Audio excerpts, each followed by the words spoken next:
মালয়েশিয়ায় বাংলাদেশি সহ ১২৪ জন বিদেশি নাগরিক আটক, ভারতে বাংলাদেশি যুবকের মরদেহ উদ্ধার। চীনে ভারতীয় তরুণীকে আটক রাখার তীব্র প্রতিবাদ জানালো দিল্লি। তাইওয়ান ইস্যুতে মার্কিন প্রেসিডেন্টকে চাপ দিলেন চীনের প্রেসিডেন্ট। গাজার ৯০% মানুষই খাদ্য সংকটে, ত্রাণ সামগ্রী প্রবেশ করতে দিচ্ছে না ইসরায়েল, অভিযোগ জাতিসংঘের। যুদ্ধ বন্ধে আবুধাবিতে ইউক্রেন রুশ প্রতিনিধি দলের বৈঠক, ক্রেমলিনের কোনো শর্ত চাপিয়ে না দেওয়ার অনুরোধ কিয়েভের।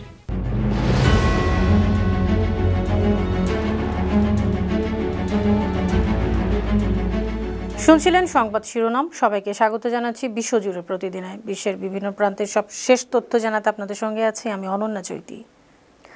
মালয়েশিয়ার রাজধানী কুয়ালালামপুরের একটি শপিং সেন্টারে অভিযান চালিয়ে বাংলাদেশি সহ মোট ১২৪ জন বিদেশি নাগরিককে আটক করেছে ইমিগ্রেশন বিভাগ।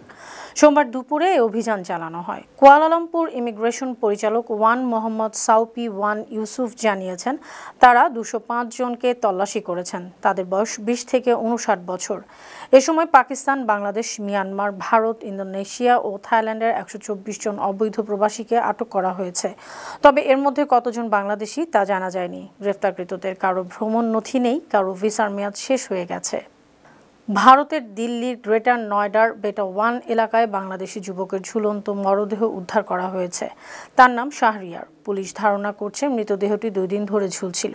নিহত শাহরিয়ার ওই অঞ্চলের একটি বেসরকারি বিশ্ববিদ্যালয়ের ছাত্র ছিলেন। তিনি গত 17 নভেম্বর এক নারী বান্ধবীর সঙ্গে বেটা 1 এলাকার একটি ফ্ল্যাটে ওঠেন। ওই নারীর নাম রূপা, তিনি বিহারের বাসিন্দা। ফ্ল্যাট নেওয়ার সময় তিনি শাহরিয়ারের স্ত্রী হিসেবে পরিচয় দিয়েছিলেন। রোববার রাতে বাড়িওয়ালার কাছ থেকে খবর পেয়ে পুলিশ দরজা ভেঙে শাহরিয়ারের মরদেহ উদ্ধার করে। অরুণাচল প্রদেশে জন্মের কারণে ভারতীয় পাসপোর্ট অবৈধ এমন অভিযোগে চীনের সাংহাই বিমানবন্দরে এক ভারতীয় নারীকে আটকে রাখায় তীব্র প্রতিবাদ জানিয়েছে ভারত। ভারতের পররাষ্ট্র মন্ত্রণালয় জানিয়েছে, ঘটনার দিনই বেইজিং ও নয়াদিল্লিতে চীনা পক্ষকে করা প্রতিবাদ জানিয়েছে। সাংহাইতে ভারতীয় কনসুলেট দ্রুত সহায়তা দিয়েছে।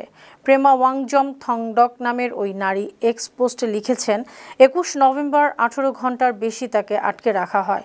নিজের অবস্থান অরুণাচল প্রদেশ উল্লেখ থাকায় চীনারা তাকে বলেছে তার ভারতীয় পাসপোর্ট অবৈধ, কারণ অরুণাচল চীনা ভূখণ্ড। তাইওয়ান ইস্যুতে জাপানের সঙ্গে কূটনীতিক উত্তেজনার ব্যাপারে মার্কিন প্রেসিডেন্ট ডোনাল্ড ট্রাম্পকে চাপ দিয়েছেন চীনা রাষ্ট্রপতি শি জিনপিং। টেলিফোনে ট্রাম্পের সঙ্গে কথা বলার সময় শি এই চাপ প্রয়োগ করেন। সোমবার চীনের রাষ্ট্রীয় সংবাদ সংস্থা সিনহুয়া এ তথ্য জানিয়েছে। সংবাদ সংস্থাটির বরাতে ব্লুমবার্গ জানিয়েছে, শি ট্রাম্পকে বলেছেন তাইওয়ানকে চীনের কাছে ফিরিয়ে দেয়া দ্বিতীয় বিশ্বযুদ্ধ পরবর্তী ব্যবস্থার গুরুত্বপূর্ণ অংশ।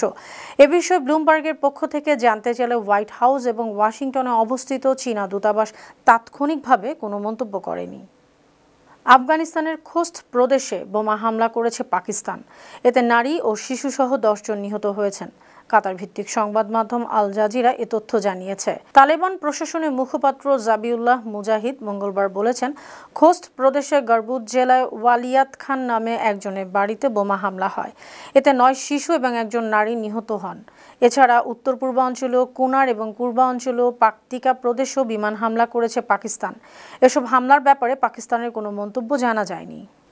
জার্মান সাপ্তাহিক পত্রিকা জাইট জানিয়েছে, গাজা যুদ্ধের 2 বছরে প্রকৃত মৃত্যুর সংখ্যা ধারণার চেয়ে অনেক বেশি হতে পারে।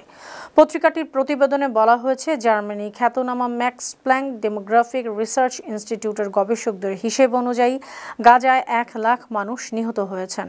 উত্তর পূর্বাঞ্চলীয় শহর রস্টকে অবস্থিত এই গবেষণা প্রতিষ্ঠানটি জানিয়েছে, যুদ্ধের প্রথম 2 বছরে 99,997 থেকে 1,25,915 জন মানুষ নিহত হতে পারে।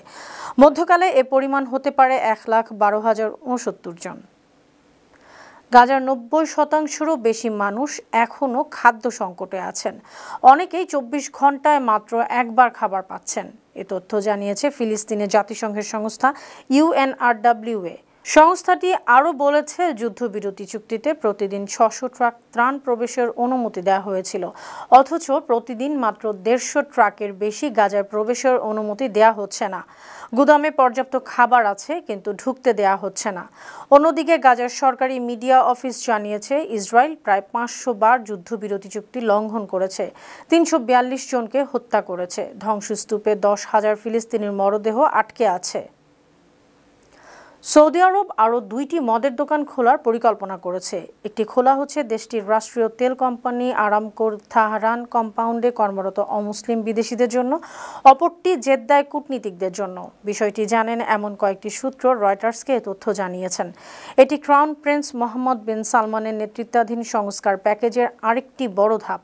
গত বছর সৌদি আরবের রাজধানী রিয়াদে অমুসলিম কূটনীতিকদের জন্য একটি মদের দোকান চালু করা হয়।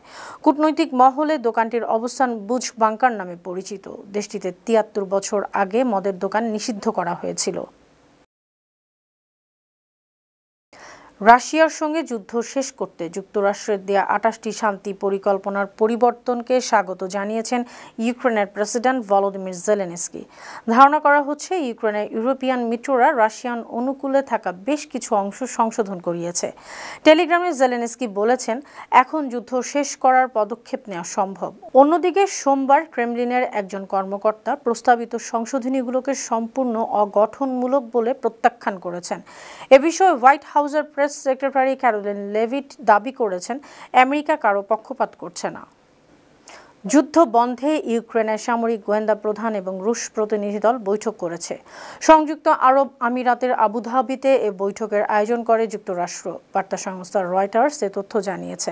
আলোচনার জন্য সোমবার আবুধাবিতে পৌঁছান মার্কিন সেনা সচিব ড্যান ব্রিসকল। ওই রাতে রুশ প্রতিনিধি দলের সঙ্গে আলোচনা শুরু করেন তিনি। বৈঠকে মার্কিন যুক্তরাষ্ট্র ও ইউক্রেনের কর্মকর্তারা শান্তি পরিকল্পনা নিয়ে মতবিরোধ কমানোর চেষ্টা করেন, তবে এখনও গুরুত্বপূর্ণ বেশ কিছু বিষয় অমীমাংসিত রয়ে গেছে। এ বিষয়ে ইউক্রেন বলেছে, ক্রেমলিনের কোনো শর্ত যেন তাদের উপর চাপিয়ে না দেয়া হয়। অস্ট্রেলিয়ার ডানপন্থী রাজনীতিক ও ওয়ান নেশন দলের নেতা সিনেটর পলিন হ্যানসনকে ৭ কার্যদিবসের জন্য বরখাস্ত করেছে সিনেট। জনসমক্ষে বোরকা নিষিদ্ধের দাবি জোরদার করতে সোমবার তিনি বোরকা পরেই সিনেটে প্রবেশ করেন। তার এই আচরণকে ক্ষমতাসীন লেবার সরকারের সিনেটর সহ মুসলিম আইন প্রণেতারা বিদ্বেষমূলক ও বর্ণবাদী বলে নিন্দা জানিয়েছেন। হ্যানসনকে বোরকা নিষিদ্ধকরণ বিল উত্থাপনের অনুমতি না দেওয়ার পর তিনি বোরকা পরে সংসদে প্রবেশ করেন। এর পরপরই মুসলিম আইন প্রণেতারা তার আচরণকে বর্ণবাদী নাটক বলে আখ্যা দেন। মুসলিম ব্রাদারহুডের শাখাগুলোকে বিদেশি সন্ত্রাসী সংগঠন এবং বিশেষভাবে বৈশ্বিক সন্ত্রাসী সংগঠন হিসেবে ঘোষণার প্রক্রিয়া শুরু করেছেন যুক্তরাষ্ট্রের প্রেসিডেন্ট ডোনাল্ড ট্রাম্প। ধারণা করা হচ্ছে আরব বিশ্বের অন্যতম সবচেয়ে পুরনো ও প্রভাবশালী ইসলামী আন্দোলনটির বিরুদ্ধে নিষেধাজ্ঞা জারি করতে পারে ওয়াশিংটন। হোয়াইট হাউসের ফ্যাক্ট শিটের বরাত দিয়ে রয়টার্স জানিয়েছে, ট্রাম্প সোমবার একটি নির্বাহী আদেশে স্বাক্ষর করেছেন। এতে মিশর, লেবানন ও জর্ডানে মুসলিম ব্রাদারহুডের শাখাগুলোর কোনটিকে সন্ত্রাসী সংগঠন মনোনীত করা হবে কিনা জানতে চেয়েছে ট্রাম্প প্রশাসন।